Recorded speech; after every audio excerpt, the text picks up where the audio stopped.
Okay.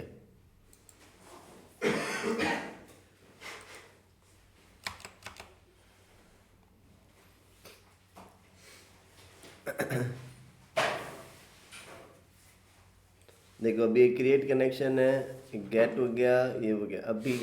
अब पहले मैं ये सारे मेथड बताता हूँ। Get, post, put, patch.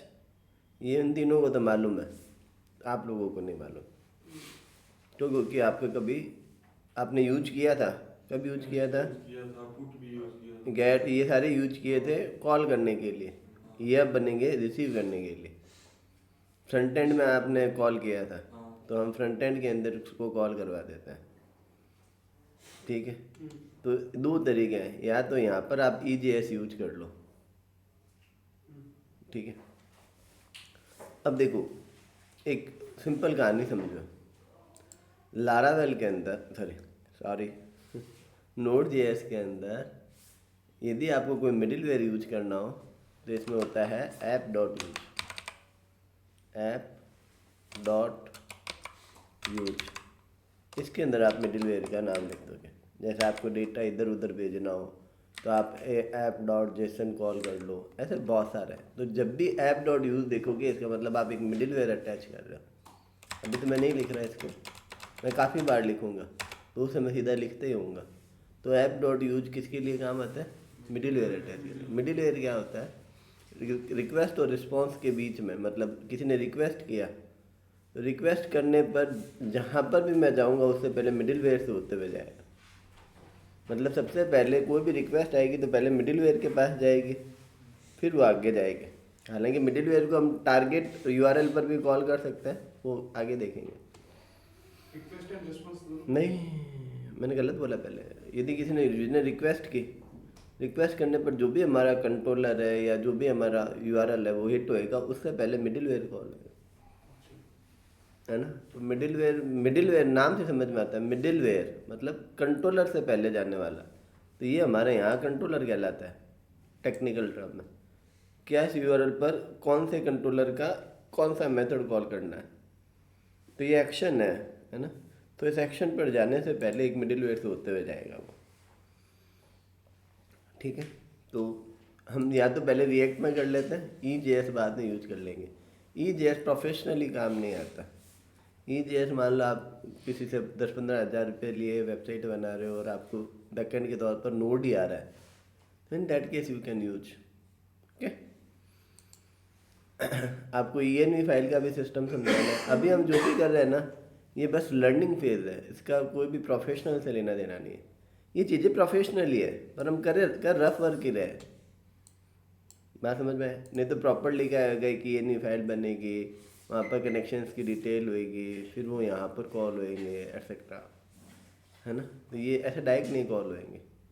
फिर कनेक्शन से रिलेटेड मैं एक अलग फाइल बना दूंगा, वहाँ से इसको इंपोर्ट करूँगा, इंपोर्ट करके मैं उसको यूज करूँगा। ऑल दो। ठीक है। पैकेज मैंने स्टार्टिंग में बता दिया था, दो तरीके से होता है कॉल, एक इंपोर्ट से और एक रिक्वायर्ड से। याद नहीं है तो भी बता देता हूँ। स्टार्ट होते हैं मैंने ये चीज़ कल से रिक्वायर्ड था, फिर आपने इंपोर्ट चेंज इंपोर्ट किया कर था। दिया। इंपोर्ट करते वक्त यहाँ पैकेज डॉट, यदि आप इंपोर्ट वाला यूज़ नहीं कर रहे हो तो यहाँ पर वो टाइप इजिकल टू मॉड्यूल करना पड़ता है। ये धीरे धीरे चीज़ें आपको समझ में आ जाएगी।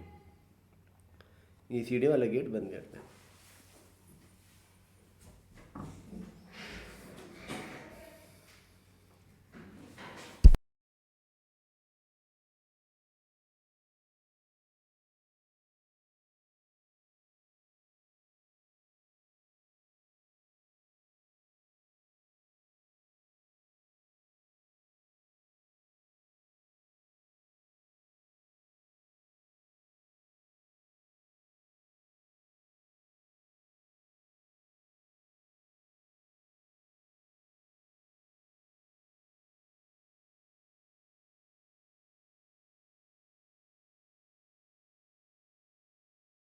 इसमें टाइम है।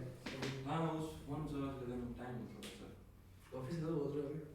ये भविष्य का बोल रहे हैं सर, बाद में हम वहाँ लेंगे आप। मैंने उधर बोला, उधर अच्छा, उधर गया है। उधर। अच्छा, हम इधर पहुँच गए हो। उधर सोचने की जा सकते हैं। एक ही दिनार का अंतर है वैसे।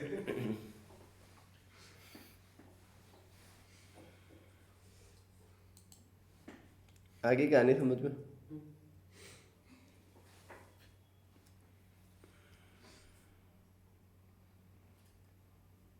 क्लियर है यहाँ तक? आगे बढ़े। अब मैंने यहाँ पर एक फोल्डर बनाया बाहर, जिसका नाम लिख दिया front end.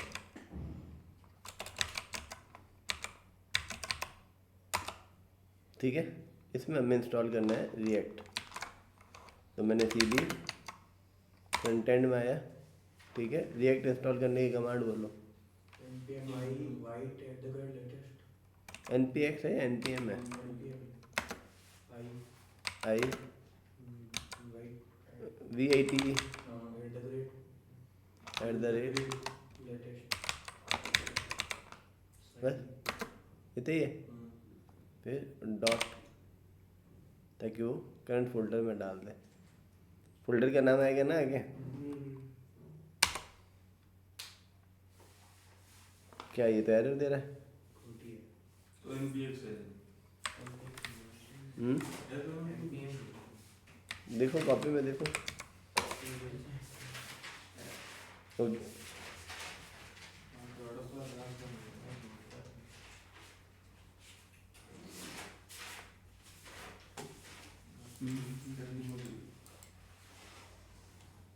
npm create white at the rate latest npm create है क्या? अच्छा बीच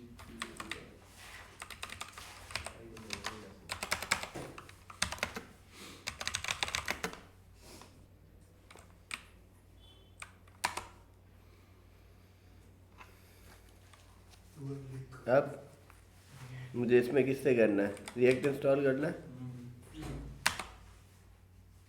आप चाहो तो टाइप स्क्रिप्ट से कर लो। अभी फिलहाल हम जावा स्क्रिप्ट से कर रहे हैं। टाइप स्क्रिप्ट बताया था क्या? नहीं little थोड़ा थोड़ा बताया था। ऊपरा-ऊपरी। क्यों यार ऊपरा ऊपरी क्यों? किसने पढ़ाया था टाइप स्क्रिप्ट? सुमित सुमित से और पढ़वाना है तो ठीक है।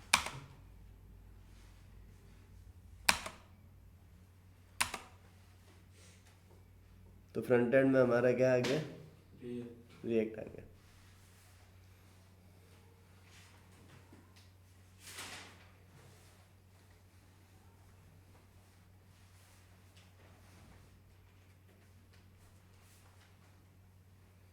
देखो वाइट के साथ env का कॉन्सेप्ट ऑटोमेटिकली आता है। आप बारी बारी env फाइल बना सकते हो। ठीक है, क्या है डॉट इन फाइल क्या होता है? तुम पढ़ाया था ना? ऐसे क्यों कर रहे हो? देखो तो जितनी आती है साहब को पढ़ गए नहीं environmental file नाम वाइट अंडर्स को इन्वायरमेंट करके मैंने यूज करना भी सिखाया था। वो सिक्योरिटी के लिए अलग हम्म, ये है। याद आ रहा है ना? हाँ। मतलब पढ़ाया हुआ है। हम पार्टी किसी को देते हैं मतलब तो है ना उसमें डुप्लीकेट डेटा डाल के देते हैं वो फाइल किसी को नहीं देते। ये याद में मेरा बोला वही है ना? हाँ वो किसने बताया होगा आपको हाँ। बताया तो मतलब तुम लोग मरोगे मेरे हाथ से। याद क्यों नहीं है तुम्हें? डॉट इन हो सकता है। मैंने कहा और ये कि तुम इम्पैक्ट तुम्हारा फोल्डर खोलूँ क्या? नहीं यहाँ है बिल्कुल मन फोल्डर खोलोगे तो दो चीज नई सीखने को मिल जाएगी हाँ फिर दो चीज कि यहाँ ये वाला भी होता है मालूम तो सर और ये इसने तो कहा भी है कि रिएक्ट तक तो हमने आपके साथ साथ कोशिश की थी। हाँ उसके बाद मैं तो इसकी बात सुनी नहीं कोशिश की थी तो फिर इसका मतलब इसने वो भी इंस्टॉल किया था ना? क्या env याद होगा तुम्हें फिर? उसमें वो एक है ना कैपिटल लेटर में कमांड और ऊपर इसमें API क्या नाम है? वाइट अंडरस्कोर फिर जो भी आपको नाम रखना है ग्लोबल। देखो मैं बताता हूँ ठीक है सर, 2 मिनट का टाइम वो है टॉपिक, कोई इशू नहीं है। env फाइल का होता है, env मतलब होता है इन्वायरमेंट। ठीक है, तो इन्वायरमेंट का जैसे हम दिल्ली में कहते हैं दिल्ली नहीं जाएंगे, वहाँ इन्वायरमेंट के अंदर ही पॉल्यूशन है ना? मैं समझ पा रहा हूँ। तो ठीक इसी प्रकार से env का मतलब क्या होता है? इन्वायरमेंट सेट करना है किसका? प्रोजेक्ट का। तो प्रोजेक्ट के अंदर कुछ ऐसे कांस्टेंट कह दो, वेरिएबल कह दो, जो भी आपको सही लगता है, वो आपको हर जगह यूज आएंगे, लेकिन वो कॉन्फिडेंशियल होंगे। मतलब आपको और किसी को नहीं बताना। तो आप अपनी जब भी आप गिट पर अपना प्रोजेक्ट पुश करोगे तब आप हमेशा कभी भी env फाइल वहाँ नहीं जाती, वो गिट इग्नोर में रहती है।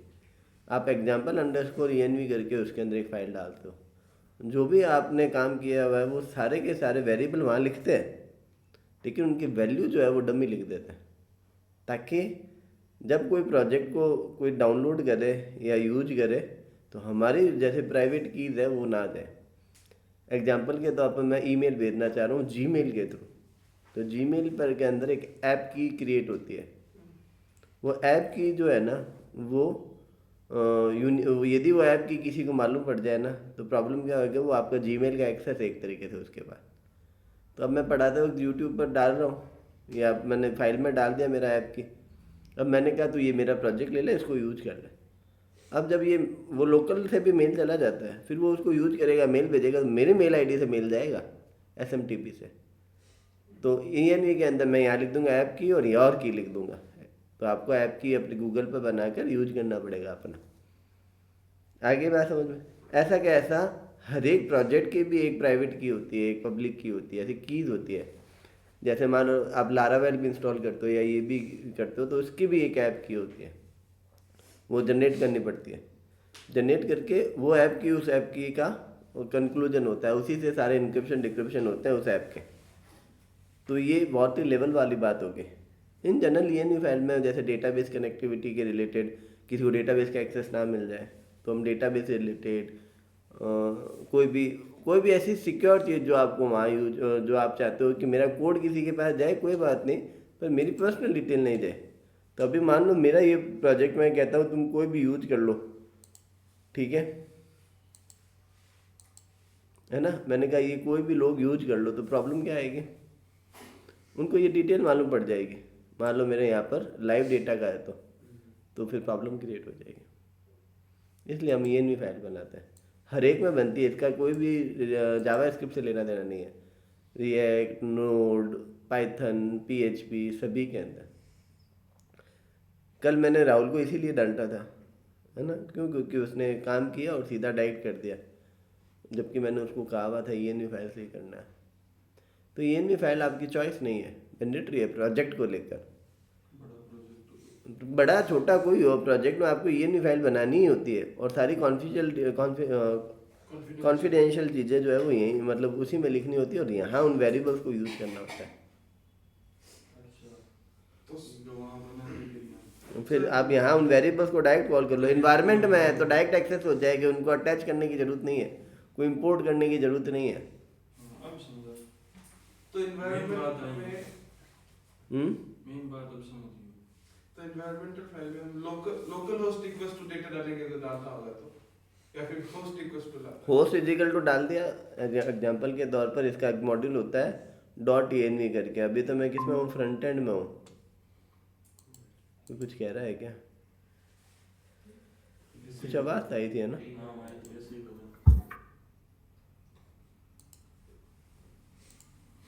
जैसे एग्जांपल के तौर पर फ्रंट एंड में तो ऑटोमेटिकली होएगा, नोड मॉड्यूल में हमें डालना पड़ेगा।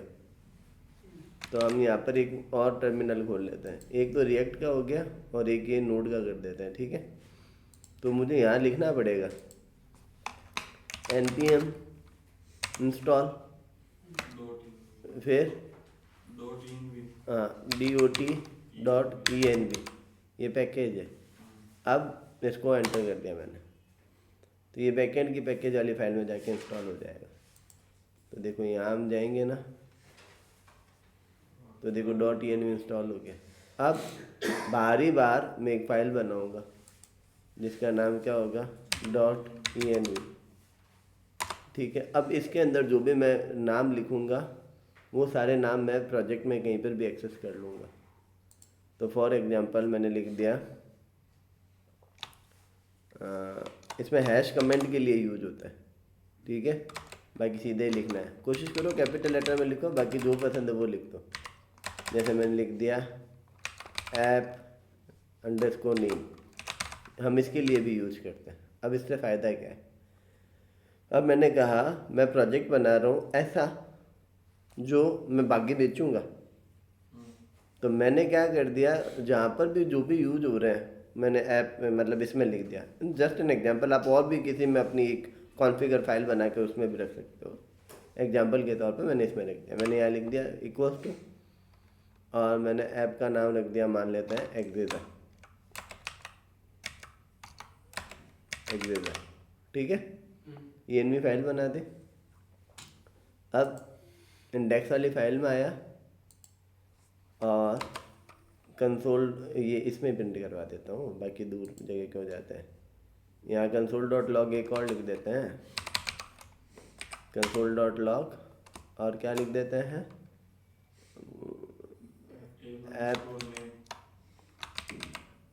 ऐप अंडरस्कोर नेम, ठीक है। हाँ, मेरे अनुसार इंपोर्ट करने की ज़रूरत नहीं है, फिर भी ट्राई करते हैं, एरर होएगी तो देख लेंगे भाई। क्या लिखना है, npm रन दे, क्या दूसरे वाले बोर्ड पे चलता है। तो वो रिएक्ट चल रहा है भाई। माना मैं भुलक्कड़ हूँ, अभी फिलहाल नहीं भूला हुआ, अभी नहीं भूला हुआ।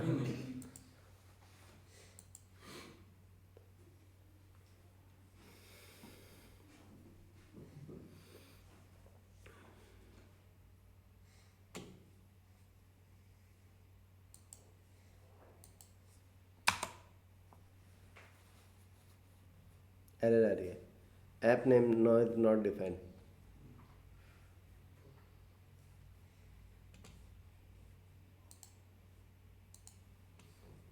ज़्यादा सोचने का नहीं, गूगल खोल लेना।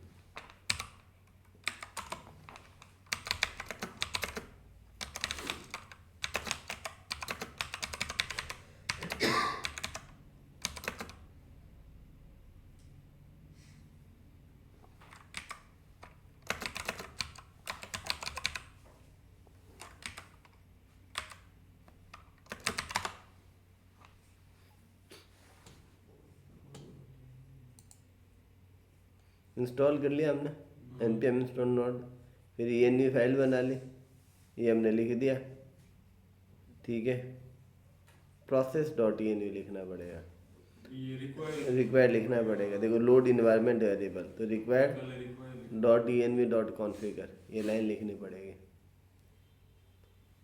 फिर प्रोसेस डॉट env, अच्छा, जहाँ भी डॉट एनवी से कोई भी चीज़ आ रही है तो वहाँ ये रिक्वायर लिखना पड़ेगा। तो इम्पोर्ट डॉट env डायरेक्ट हमें लिखना पड़ेगा, क्योंकि हम इम्पोर्ट से कर रहे हैं, रिक्वायर्ड से नहीं कर रहे। तो सर इंपोर्ट ज़्यादा सही है यूज़ करने में या रिक्वायर? दोनों अलग अलग चीज़ें होती हैं, यूज भी अलग अलग होता है। कैसे? बात अभी ये टॉपिक ही नहीं है, पहले मैंने पढ़ाया हुआ है ये तुम्हें, इम्पोर्ट और रिक्वायर्ड Import दोनों, तो हाँ पता है। और रिक्वायर्ड भी बताया हुआ है। नोड मॉड्यूल्स को इंस्टॉल करने के लिए, ये जब मैंने जेसन वाला काम करवाया था ना, तब जब मैंने एक पहला कार्ड ऑपरेशन करवाया था जेसन के थ्रू, तब मैंने वहाँ पर इंपोर्ट और ये इन दोनों के अंदर अंतर बताया था। कॉपी में पढ़ो जाकर।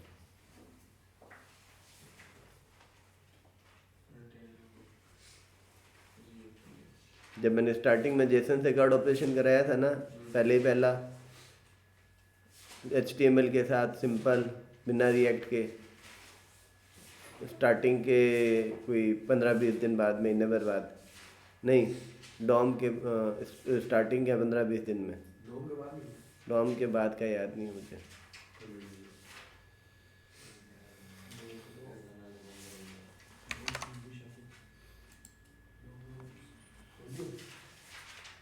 क्या हुआ, बोल रहा है शाम को डॉम स्टार्ट हुआ है इंपोर्ट डॉट env,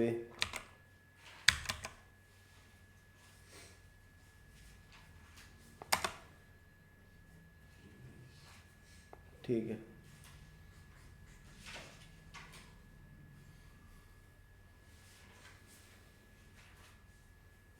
ये नहीं आएंगे ब्रैकेट। ये इसमें आ रहा है ना, बाय डिफॉल्ट आ रहा है, मैं नहीं लिख रहा। कल भी आ रहे थे सर, लेकिन मुझे अभी भी दिया था। निकल तो लिखे थे। एक्सक्यूज मी।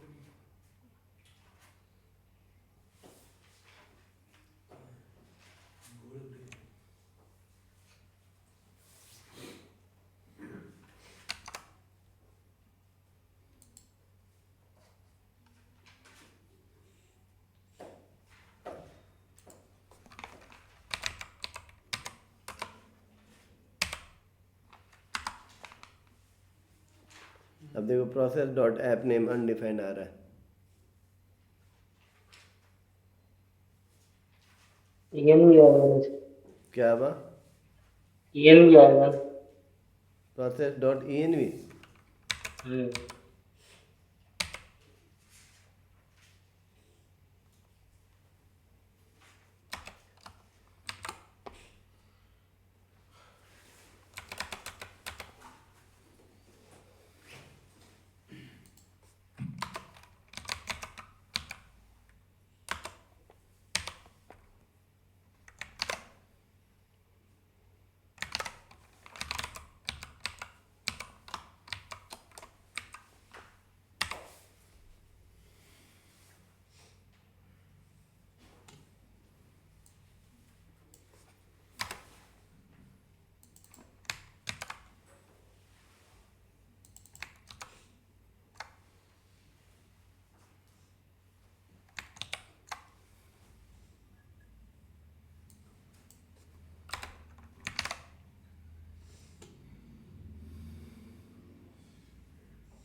रिक्वायर्ड को करने नहीं दे रहा है, import dot E N V करना पड़ेगा।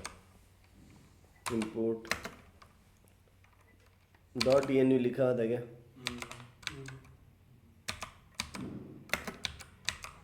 Dot E N V from, कोई बात नहीं, dot E N V from dot E N V, ये सीधा वो वैसे डॉट लिख के आ जाएगा। डॉट नहीं, dot E N V dot config.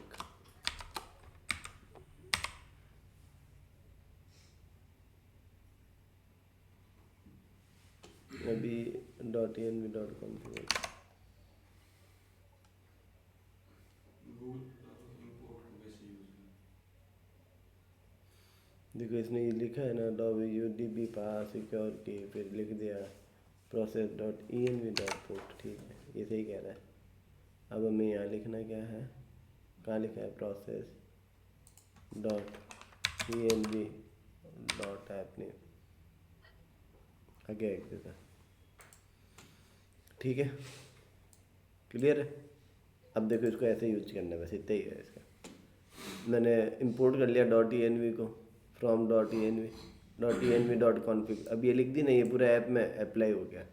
मैं इसको एक बार कमेंट करता हूँ और वापस आउटपुट देखता हूँ।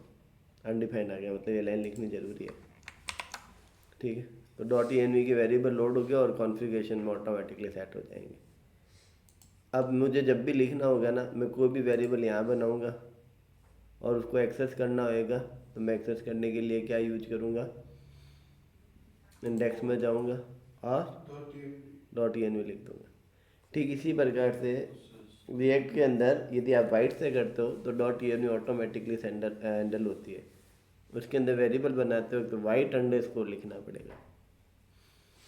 तो आप ये दो लाइनें लिख लो बस, पहली दो ये लाइन है, फिर अगली ये लाइन, ताकि आपको याद है कि आप देखो तीनों दिख रही है, 3 नंबर, 4 नंबर और 25 नंबर। जब भी in general E N V जब भी हैंडल करना होगा तब ऐसे हो जाएगा।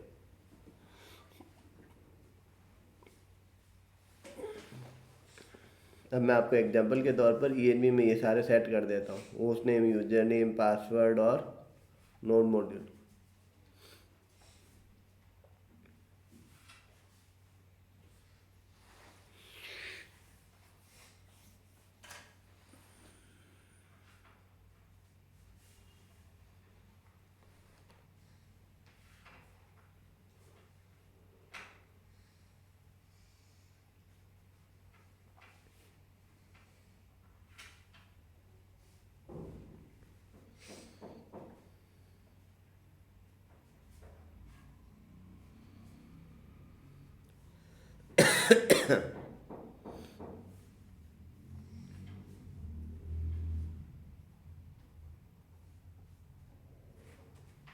ताकि अगली बार आपको ई एन वी का याद रहेगा। पहले ऊपर कमांड लिख लेना, इसके ऊपर पहले क्या लिखोगे कमांड क्या, npm install .env। फिर अगली लाइन क्या लिखोगे, एक बाहरी बार मेन इंडेक्स के पास में आप एक .env करके फाइल बनाओगे। .env का मतलब क्या होता है, डॉट का मतलब है कि ये फाइल हिडन रहेगी कहाँ पर, लाइव पर, प्रोजेक्ट के अंदर। डॉट एक्सटेंशन नहीं है, .env मतलब है, env अपने आप में एक फोल्डर का नाम है, उस फाइल का नाम है, सॉरी फोल्डर का नहीं, फाइल का नाम है, जिसको किसी एक्सटेंशन की ज़रूरत ही नहीं है, अपने आप में वो क्लियर है। पहले बच्चे ये सोचते हैं बिना एक्सटेंशन के कोई फाइल नहीं होती, और यदि आप टेक्निकली हो तो बहुत सी ऐसी फाइलें हैं जो बिना एक्सटेंशन के हैं, जस्ट लाइक x83 कौन सी, कल ही मैंने कोई ऐप टेस्ट किया जिसमें वो एंड हो रही थी .x83। कौन सा एक्सटेंशन है, कभी पहले देखा ही नहीं मैंने। वो तो एक्सटेंशन था ना। वैसे आप खुद के एक्सटेंशंस भी बना सकते हो अपने सॉफ्टवेयर बनाकर उसमें। नहीं, फाइल ही एंड हो रही थी जिसके अंदर डेटा ही था, लेकिन .x83 था। ठीक है, तो .env मतलब आप इन्वायरमेंट वेरिएबल सेट कर रहे हो, तो .env में फिर आपने ये 2 लाइनें लिख दी, फिर आपने क्या लिख दिया कि env फाइल बना ली। फिर ये अब इसके अंदर हम बाकायदा बना देते हैं कौन सा, db यूजर पासवर्ड। और ये आप एक लोग गलती करते हो, यहाँ पर क्या दे देते हो, डबल कोड दे देते हो, नहीं देना। फिर दूसरा बनाओ, कुछ लोग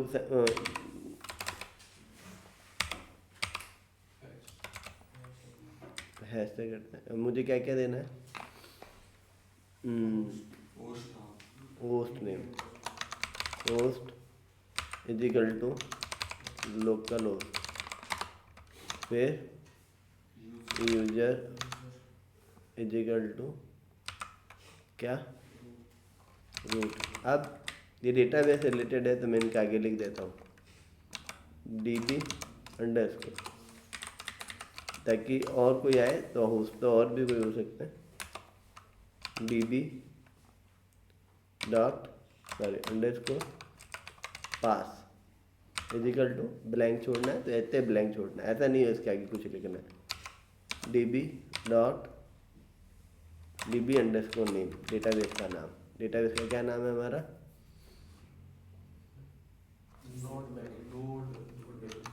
नोड BACK बात समझ में आ गया। अब मैं इंडेक्स वाली फाइल में आया और मैंने यहाँ पर क्या लिख दिया, process dot env dot db underscore host. अब ये इतना कॉमन है तो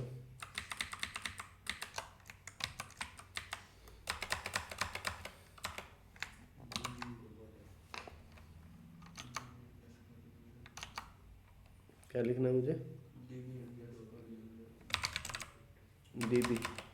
db underscore user db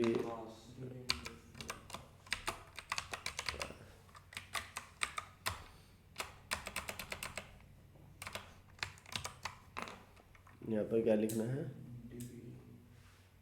db केवल db अंडरस्कोर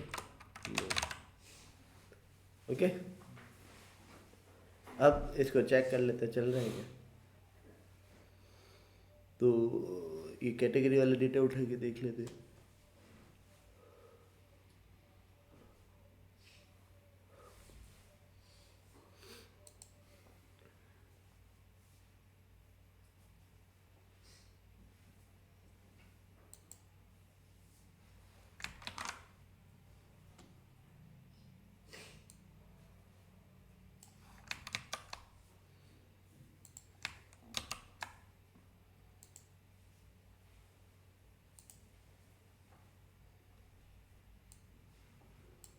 आ गया डेटा और ये मतलब कनेक्शन हो गया कैसे, env के थ्रू, एरर नहीं आई है।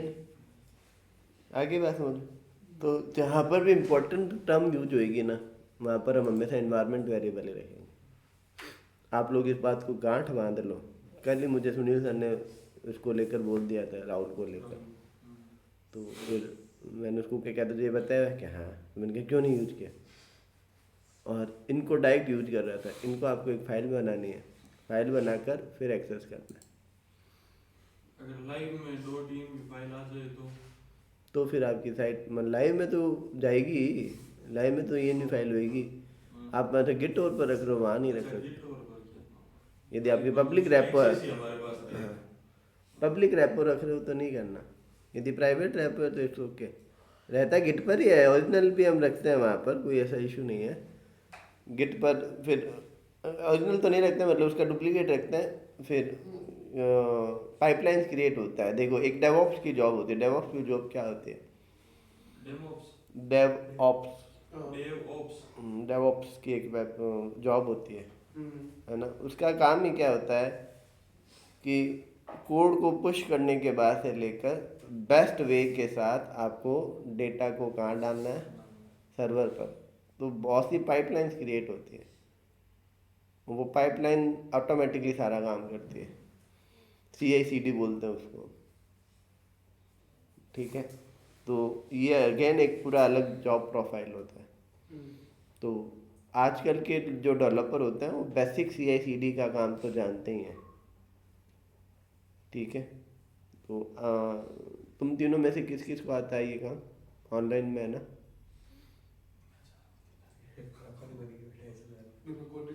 ऋषि, राम, कौन सा सर? ये किया हुआ है क्या CI/CD और वाले काम? नहीं सर, ELV वाला तो किया हुआ है। ये भी नहीं, CI/CD डेवलपमेंट वाला, डेवऑप्स वाला।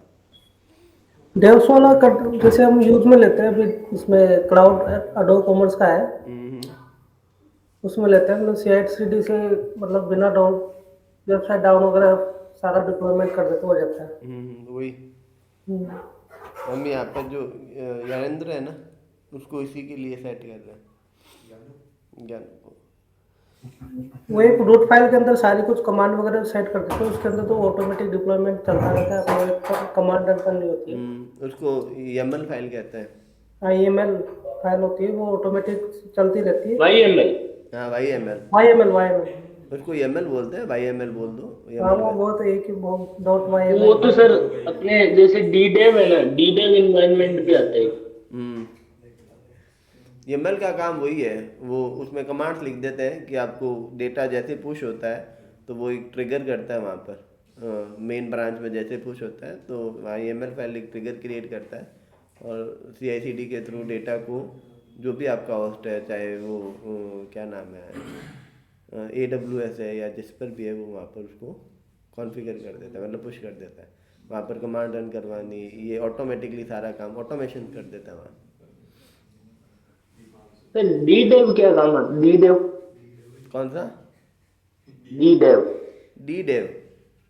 हाँ DDEV मैंने यूज़ नहीं किया हुआ।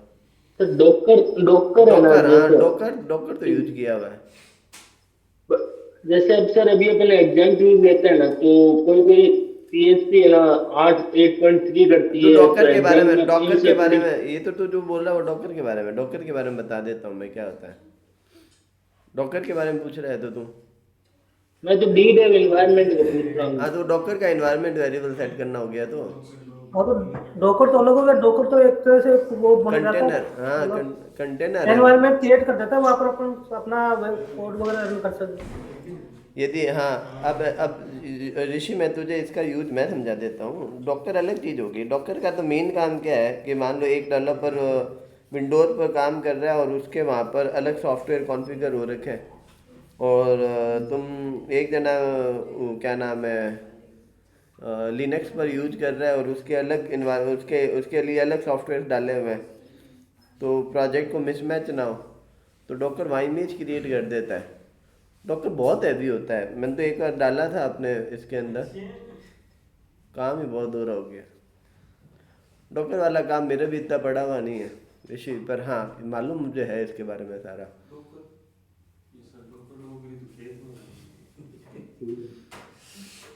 डॉकर वाला खेल ही अलग है। डॉकर काम का है, पर बहुत टीम वर्क होती है ना, तब काम का है बड़े बड़े प्रोजेक्ट्स के लिए। जो वो सर क्या है, मैं Drupal के साथ में ना DDEV इन्वायरमेंट सेटअप करके कर रहा था, क्योंकि एग्जाम तो क्या है कि सर 8.3 है नहीं। हाँ, क्यों, तो आप अलग अलग PHP इंस्टॉल कर सकते हो, किसने मना किया। और यदि आप केवल PHP के लिए काम कर रहे हो तो डॉकर की जगह वो यूज कर लो, क्या नाम है उसका यार, डी डेव आता है। डी टैब तो अलग चीज होगी। अरे नाम याद आ रहा है, हल्का हल्का, रुक जा रे। उसमें भी YML फाइल और होती है। हाँ वो तो कमांड से एग्जीक्यूट है। मैं किसका कह रहा हूँ, यदि तुम्हें PHP के अलग अलग वेरिएबल्स के, कुबरनेट। हाँ उबरनेट की भी बात नहीं कर रहा मैं, जो पर्टिकुलर PHP के लिए है वो वो उसका इन्वायरमेंट खुद ही बना देता है, वो मल्टीपल हैंडल कर सकते हो। अच्छा, वो है यार, ऐसे मुझे नाम क्यों नहीं याद आ रहा।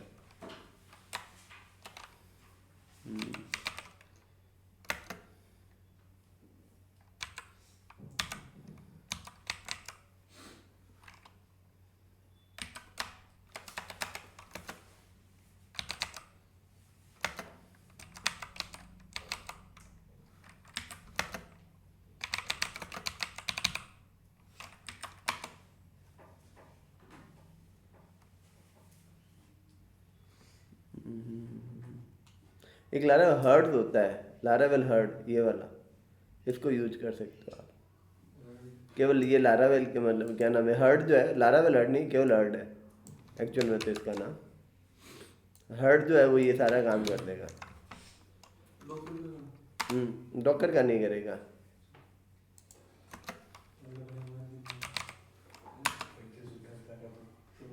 ये लारावेल के लिए ही है, अच्छा ठीक है। हम हर्ड यूज करते हैं यहाँ पर ज़्यादातर बच्चे। अब इसके अंदर ये अलग अलग एक तरीके से डॉकर की तरह बिहेव कर देता है, हर्ड फॉर मैक, ऐसे अलग अलग। चलो अभी तो फिलहाल आगे बढ़ते हैं। मैं हमारे यहाँ मतलब ऋषि, यदि तुम PHP से रिलेटेड काम करता है तो शायद लारावेल हर्ड तेरे लिए परफेक्ट रहेगा, एक बार पढ़ लेना। हमारे यहाँ पर यूज करते हैं बच्चे, अलग अलग वर्जन होते हैं क्योंकि सब में, तो प्रोजेक्ट के अलग अलग चलते हैं। तो कोई प्रोजेक्ट किसी वर्जन पर चल रहा है, कोई किसी पर चल रहा है, तो अलग अलग हर्ट से हैंडल किया हुआ उनको हमने।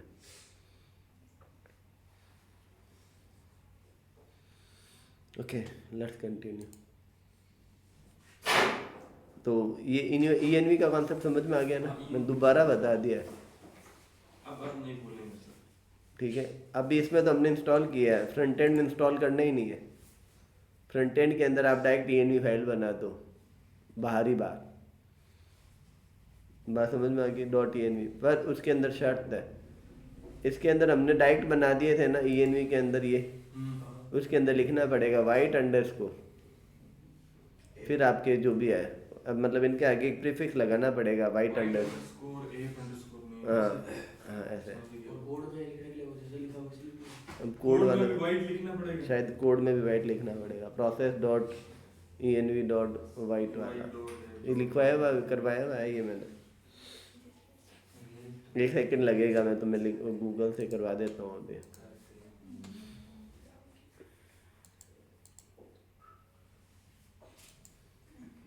कहाँ सेट किया था, इसी में तो था।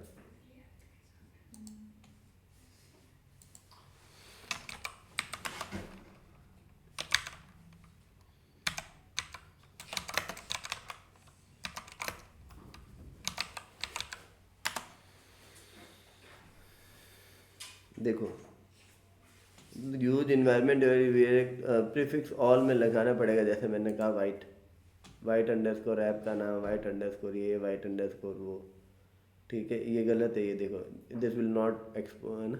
अब इसको यूज कैसे करना है, इसमें लिखना है import.meta.env, इतना लिखना पड़ेगा आपको फिक्स। बस अटैच, ऊपर कोई फाइल वाइल कहीं अटैच नहीं करनी, डायरेक्ट लिखना ही है। जैसे उसमें तो इंपोर्ट लिखा था ना, या आप इसको पहले इंपोर्ट करवा के रख लो, इंपोर्ट मेटा को, मतलब ठीक है, ऐसा डायरेक्ट इतना लिखना ही पड़ेगा अभी के लिए। देता है मतलब, तो .env तो लिखना है। आगे हमने प्रोसेस लिखा था ना, प्रोसेस की जगह import.meta, मुझे मेटा याद नहीं आ रहा, मुझे तो ऐसे याद है import.env.white_, फिर जो भी आपका नाम है, ठीक है। तो .env हो गया, बस उसमें इतना ही है। देखो यहाँ पर है फिर वो तो ठीक है, इतना ही है। तो आपको क्या एक्सेस करना है, import डॉट मेटा डॉट फिर फाइल का नाम, जैसे इसने यूज किया हुआ है यहाँ पर, ठीक है। तो लिख लो, पहले लाइन लिख लो, इनवाइट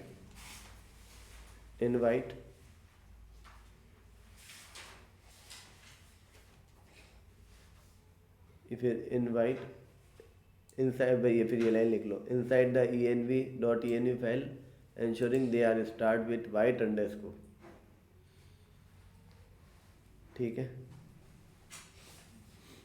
याद रखना ये हमेशा पैकेज डॉट जेसन के पास होगी, तुम ऐप में मत डाल देना इसको।